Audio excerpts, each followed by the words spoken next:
Good morning everyone. तो आज हम लोग का नया टॉपिक इंटीग्रल ट्रांसफॉर्म शुरू होने वाला है, जिसमें पहला टॉपिक है फोरियर इंटीग्रल थ्योरम। तो सीधे वहीं से शुरू किया जाए। हेडिंग डालो, फोरियर इंटीग्रल थ्योरम।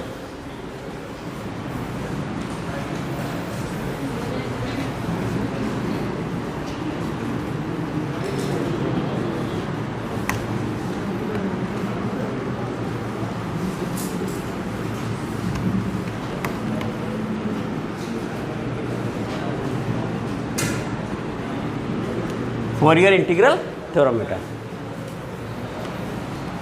सबसे पहले स्टेटमेंट ले लिया जाए और फिर proof.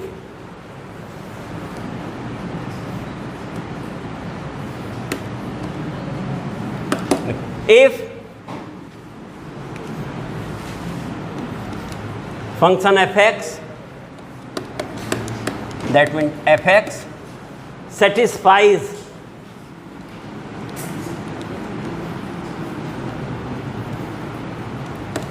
Dirichlet's condition,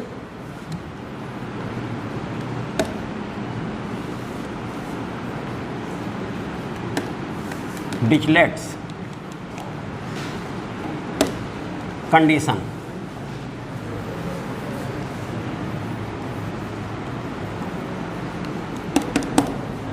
in every interval,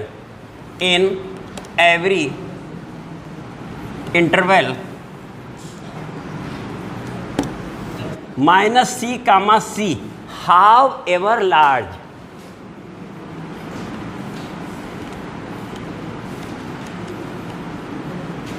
ठीक बेटा। एंड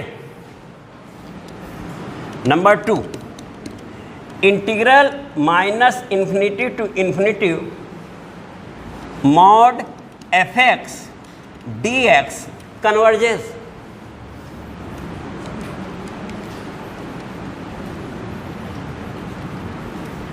ठीक बेटा ना, यानी कि इसकी जो भी वैल्यू है वो फाइनाइट आ रही है, इंटीग्रेशन हमारा फाइनाइट है।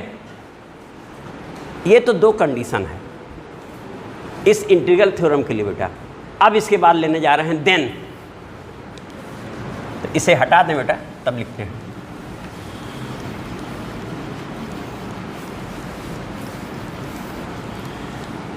Then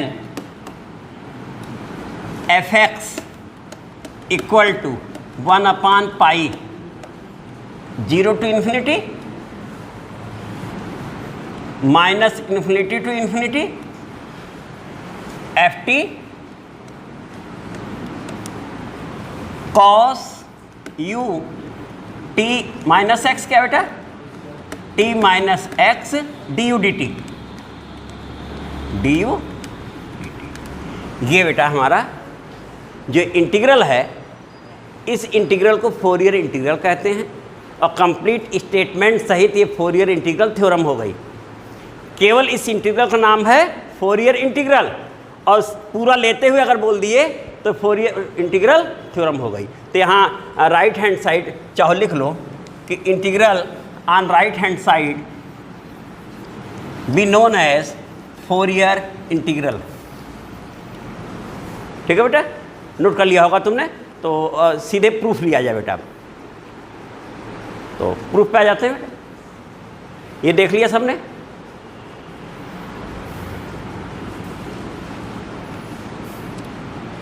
proof,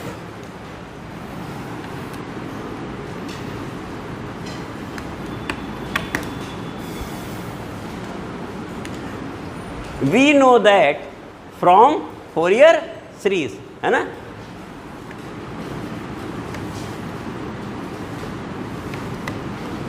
We know that Fourier series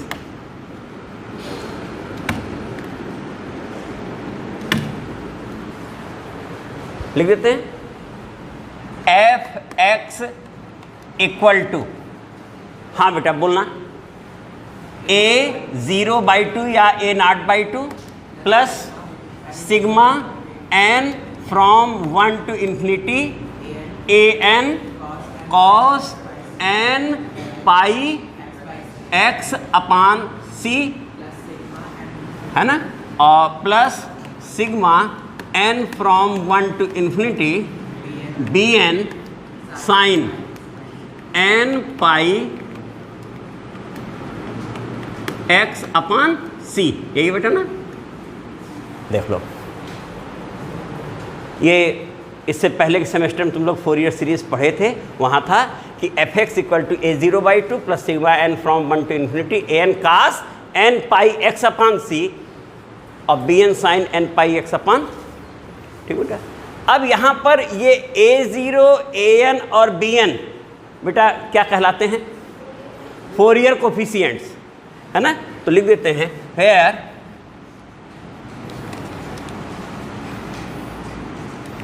a0, an, bn are Fourier coefficients.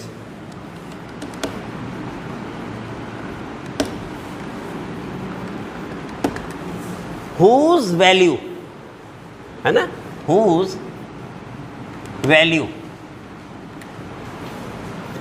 a0 equal to बेटा 1/c integral -c to c ft dt, यही ना बेटा, ft dt। और an equal to 1/c integral -c to c ft cos n pi t upon c dt बेटा। और side में लिख देते हैं bn equal to 1/c integral -c to c ft sine n pi t upon c dt, ठीक बेटा। तो ये हमारे फोरियर कोफिशिएंट्स हैं, है ना। और यहाँ पर आए तो a0, an, bn ये इसकी वैल्यू है। हाँ बेटा, लास्ट में तुम बोलना, ये जो वैल्यू लिखी गई है ये वैल्यू क्या कहलाती है? Euler's formula. तो यहाँ पर इसका नाम हमने पूछा था, तुम लोगों ने बताया क्या है? आयलर्स। तो ना हो यहाँ साइड में लिख दे बेटा a0, an, bn are Fourier coefficients and value of a0, an, bn be known as, या which are Euler's formula।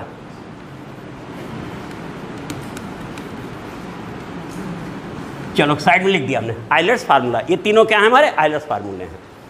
अब इसको हम इसमें यूज करने जा रहे हैं। यहाँ नंबर 1 डाल लेते हैं और इस पूरे को बोल देते हैं नंबर 2, ठीक बेटा ना। तो from 1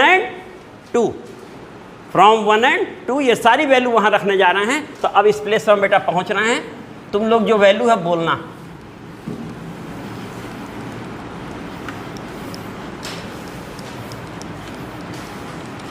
from 1 and 2 f x equal to बेटा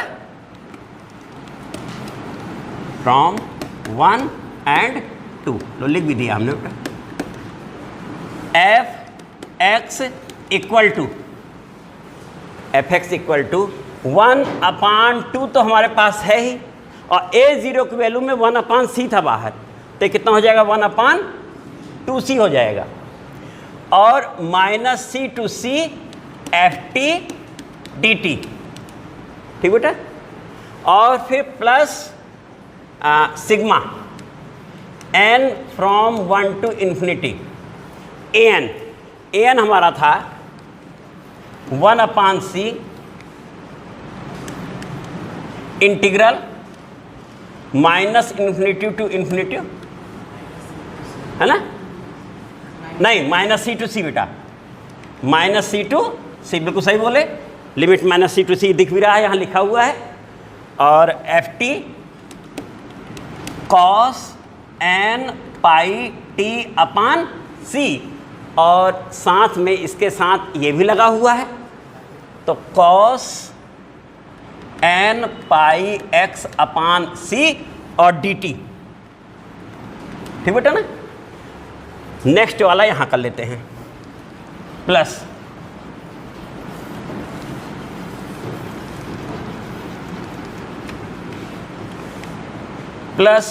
sigma n from 1 to infinity 1/c -c to c f t, और ये था sine n pi t upon c sine n pi x upon c बेटा, n pi x upon c d t होगा बेटा। 1 और 2 से हमारा ये मिल गया। अब इसे हम लोग व्यवस्थित करते हुए आगे बढ़ते हैं। तो अगले स्टेप पे हम इस प्लेस पे आ जा रहे हैं बेटा।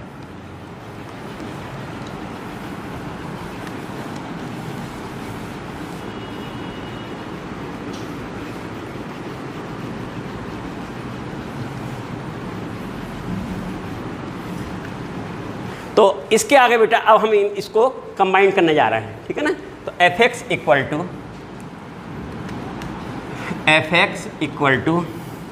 1/2c minus c to c f t d t, ठीक है बेटा। देखो ये हिस्सा तो ऐसे ही है। अब सिग्मा दोनों हम लोग एक साथ लेने जा रहे हैं क्योंकि दोनों सेम है और 1/c भी दोनों में है। तो हम लोगों ने लिया plus sigma n from 1 to infinity, दोनों में है, 1/c भी दोनों में है, और इंटीग्रेशन सेम लिमिट के साथ भी दोनों में है। और इंटीग्रल में तुम जानते हो सम और डिफरेंस में अलग अलग हो सकता है, तो अलग अलग है तो एक साथ भी आ सकता है। तो एक साथ हम लोगों ने इसे अब ले लिया, अंदर एफ टी लिख दिया बेटा देखो, और एफ टी लिख करके ब्रैकेट लगा दिया। अब ये हिस्सा और प्लस, देखो यहाँ प्लस है, ये हिस्सा सही है बेटा ना। तो हम लोग लिखने जा रहे हैं cos n pi t upon सी cos n pi x upon सी, और यहाँ प्लस कर लेते हैं बेटा sin n pi t upon सी sin n pi x upon सी, और ये dt क्या बेटा है। क्लियर बेटा सबको ना, स्टेप पूरा क्लियर हो गया। अब जो इतना लंबा हिस्सा था थोड़े में आ गया। इसके बाद ब्रैकेट में जो पोर्शन लिखा हुआ है वो टेक्नोमेट्रिक फंक्शन से वो एक फार्मूला है ना। तो डायरेक्ट हम लिखने जा रहे हैं बेटा उसे, this is equal to 1/2c minus c to c f t d t plus sigma n from 1 to infinity 1/c integral minus c to c f t. Cos A cos B plus sine A sine B cos A minus B होता है। तो हम लोग इसको लिख देते हैं cos n pi t upon c minus n pi x upon c d t. बेटा देखो सही लिखा है, ये भी सही हो गया। अब इसमें से n पाई सी कॉमन हो रहा है, तो अगले स्टेप में उसको भी लिख देते हैं।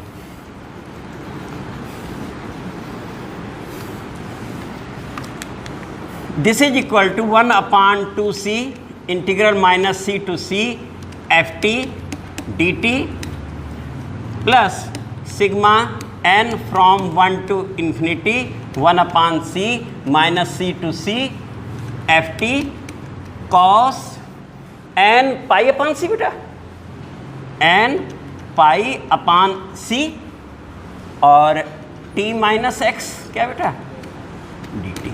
ये इतना बन गया बेटा देखो। अब हम लोग इन दोनों को भी कंबाइन कर लेते हैं, है ना, और इसे छोटा बना लेते हैं। तो इस प्लेस पर है जगह, यहाँ आ जाएगा बेटा। दिस इज इक्वल टू बेटा, कंबाइन करने में हमने इसे किया 1/2c। ये कांस्टेंट टर्म है, चाहे अंदर लिखें चाहे बाहर लिखें।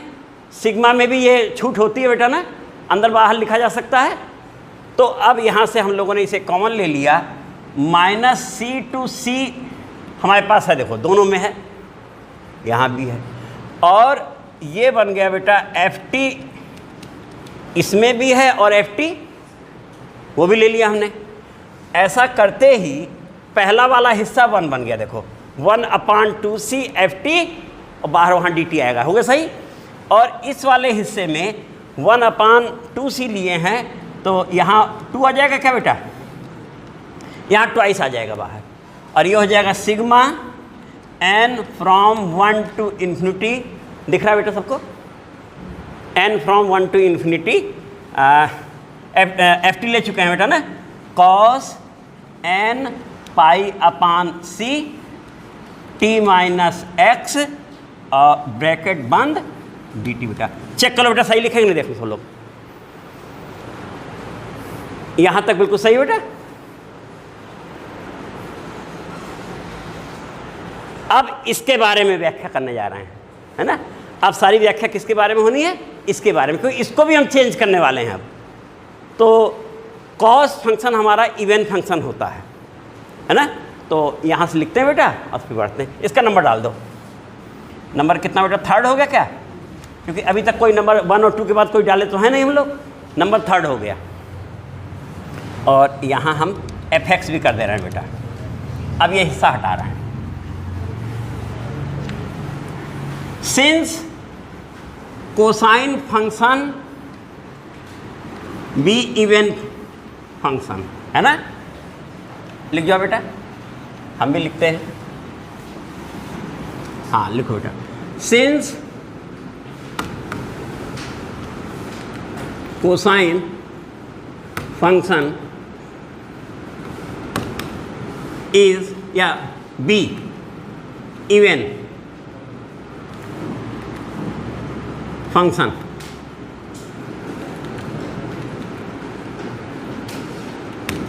that is cos minus theta equal to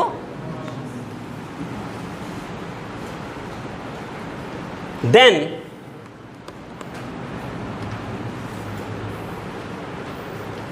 ये बोलते हैं बेटा 1 plus twice sigma n from 1 to infinity cos n pi upon c t minus x, ठीक है बेटा ना। इसे, इस पूरे हिस्से को इवन फंक्शन होने के कारण हम इतना भी लिख सकते हैं, sigma n from minus infinity to, ये देखो 1 टू इन्फिनिटी था तो क्या लिख दिया, माइनस इन्फिनिटी टू इन्फिनिटी, और बाकी हिस्सा यही cos n pi upon c t minus x बेटा।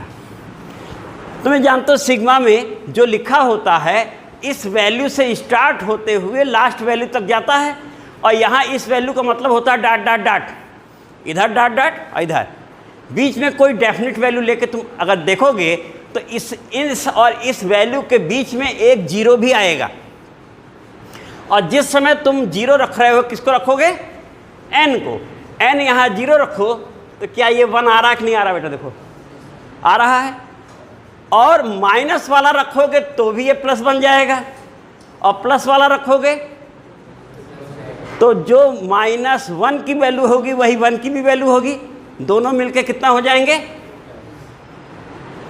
है क्लियर बेटा ना, क्योंकि स्टेप क्लियर होना चाहिए, नहीं तो ये लगेगा रटने जैसा है। तो ये हिस्सा वास्तव में इसके बराबर है, क्योंकि इसके अंदर ये चीज़ें आ रही हैं। तो अब लिमिट हमारी क्या बन गई, है ना, तो इतना नोट कर लिया बेटा। तो पुटिंग दिस वैल्यू इन 3, लिख जाओ बेटा, पुटिंग अबव वैल्यू इन 3 बेटा। अब हम लोग 3 में रखने जा रहे हैं बेटा। तो इस प्लेस पर आते हैं,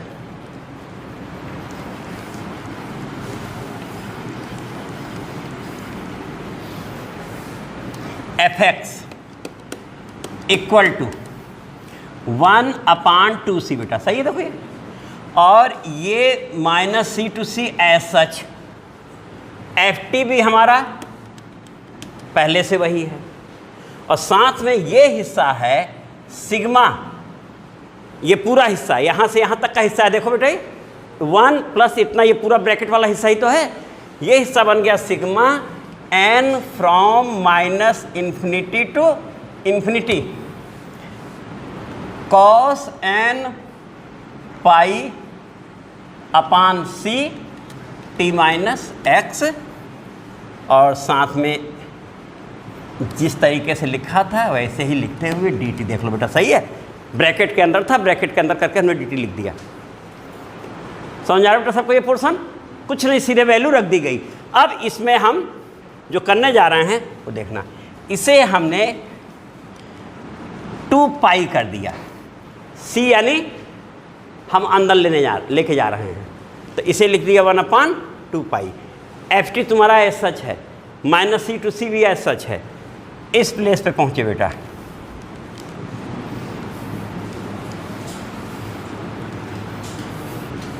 देखो इस प्लेस पे जब हम पहुंचे तो तुम्हारा ये बन गया π/c। देखो ये कितना था, 1/2c था, तो तुम देखो पाई से पाई कैंसिल हो गया, c कांस्टेंट बाहर आ गया, 1/2c ही है ना।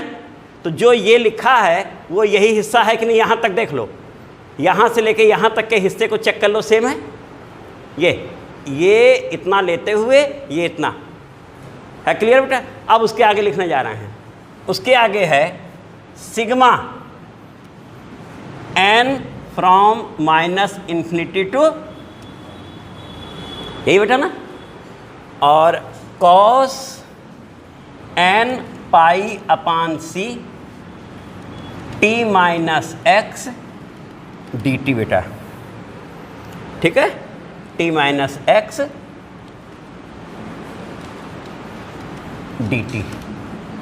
देख लो सही लिखा है कि नहीं बेटा?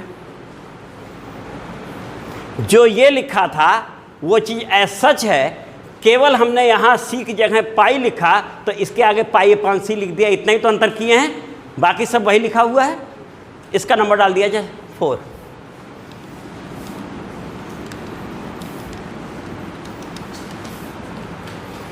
इतना नोट हो गया। अब यहां से आए,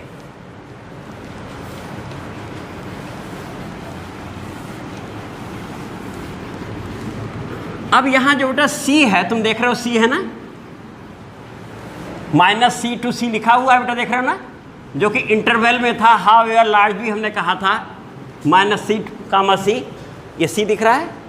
अब c हम लार्ज करने जा रहे हैं, है ना, c को हम क्या करने जा रहे हैं बेटा, यहाँ इंक्रीज करने जा रहे हैं। इफ c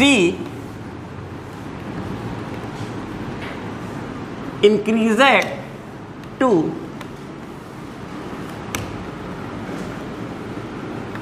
indefinitely,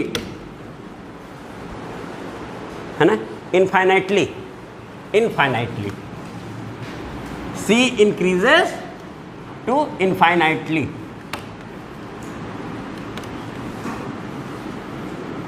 ठीक बेटा। इफ c इंक्रीजेस इनफाइनाइटली, हो गया बेटा, यानी c इन्फिनिटी को टेंड कर रहा है, then we right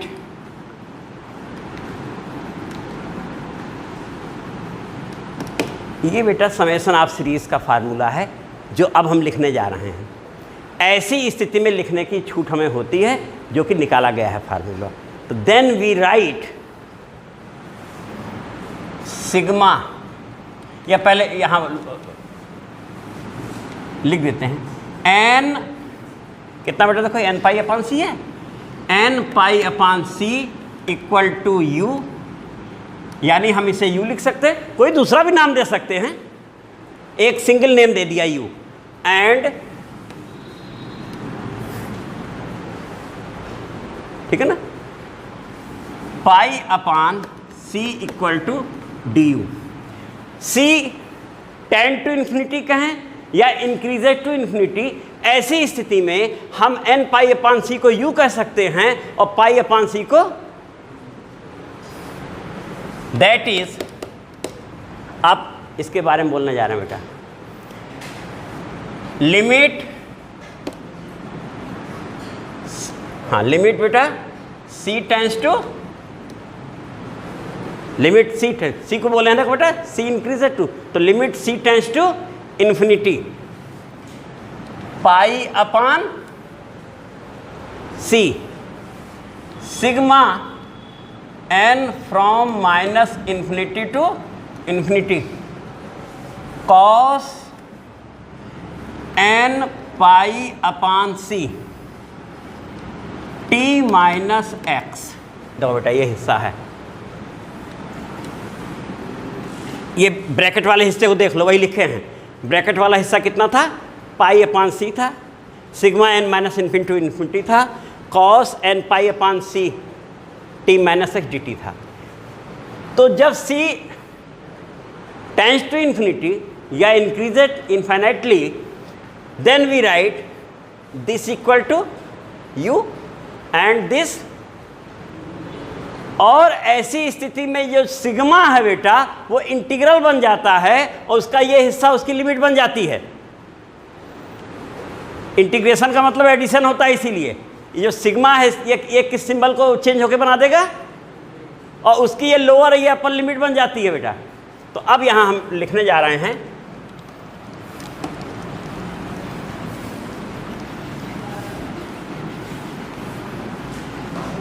equal to integral, integral अब बोलो लिमिट कितनी है, minus infinity to infinity.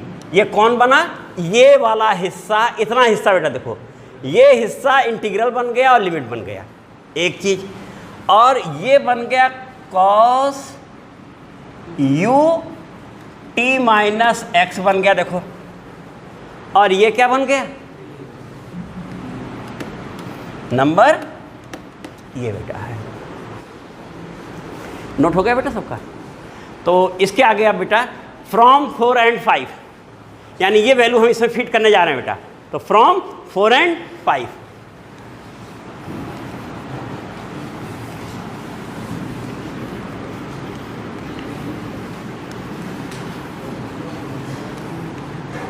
From 4 and 5, from 4 and 5 बेटा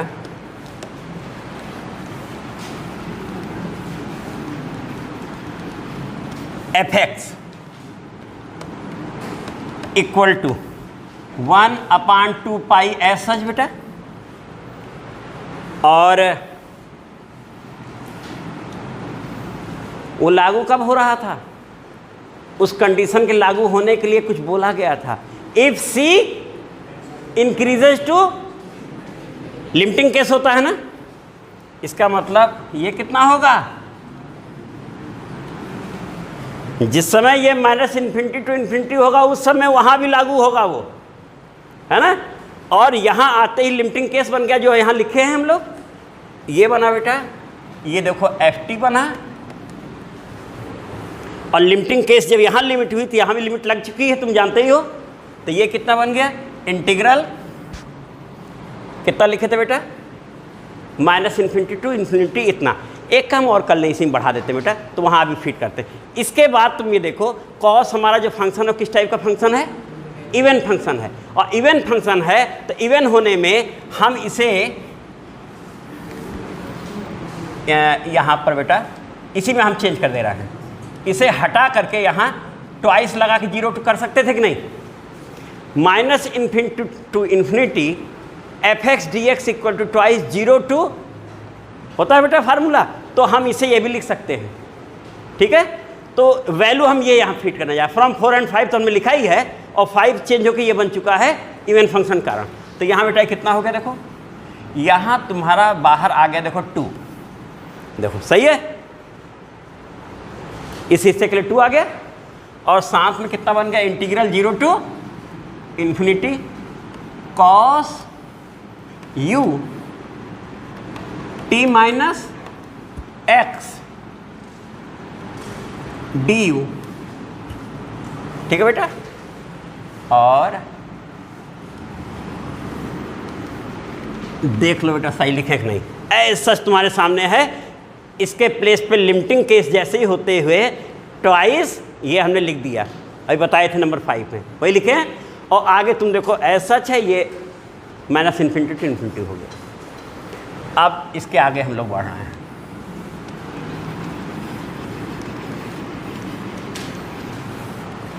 दिस इज इक्वल टू, अब ये 2 बाहर आ जाएगा ना बेटा, कांस्टेंट बाहर आ जाएगा। बाहर आते ही कितना बन गया, 1/पाई बन गया। 1/पाई हो गया। और इसे हम लिख सकते हैं 0 to इन्फिनिटी भी लिख सकते हैं, और ये -∞ to इन्फिनिटी। सही है। ft cos u t - x du dt, क्या यही हमारा फार्मूला था कि नहीं बेटा? प्रूफ होके आ गया। देखो, फोरियर इंटीग्रल थ्योरम हमारी प्रूफ होके आ गई। तो ये बेटा इंपॉर्टेंट थ्योरम है, और इसके बाद हम लोग अगले लेक्चर में इसके आगे का पोर्शन लेंगे। Thank you.